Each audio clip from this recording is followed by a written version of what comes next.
Kinansela na muna ang leave of absence sa mga empleyado ng NAIA Terminal 3. Yan ay para maserbisyuhan ang libu-libong magbabakasyon sa probinsya.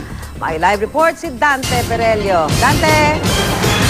Yes, Susan, Miyerkules Santo na nga ngayon at dahil dyan ay wala nang pasok bukas sa mga trabaho kaya naman inaasahan na mas dadami ang mga paserong pupunta dito sa NAIA Terminal 3 sa Pasay City na magsisiuwi sa kanilang mga probinsya para doon mag-Semana Santa.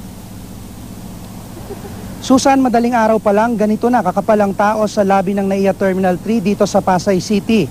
May iba kasing dito na rin nagpalipas na magdamag para di na mahuli sa kanilang flight schedule.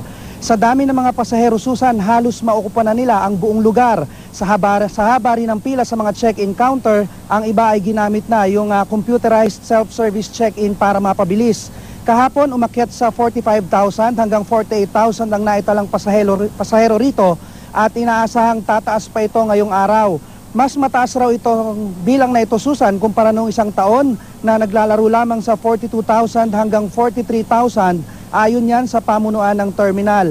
At para naman maserbisyohan pa rin ang dagsa ng mga pasahero ngayong Semana Santa, ay kinansela na muna ang leave ng mga empleyado ng NAIA Terminal 3. Nagdagdag rin ng security personnel rito para mas maging mahigpit ang kanilang pagbabantay. Sa ngayon, Susan, ay wala pa namang naitatalang di kaaya-ayang insidente rito magmula pa kahapon ayon sa PNP Aviation Security Group at Airport Police. Narito ang pahayag ng ilan sa mga pasaherong ating nakausap.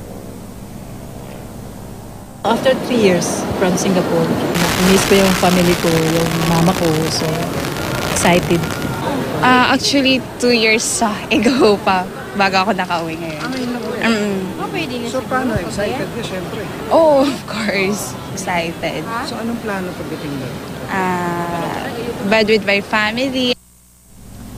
Samantala, Susan, isang biyahe nga ng Cebu Pacific puntang Katiklan at nakatakdasa ng umalis ngayong 6:30 ng umaga ang kansilado dahil raw yan sa aircraft concern ayon sa pamunuan itong Cebu Pacific.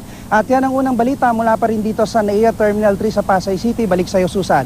Maraming salamat, Dante Perelio.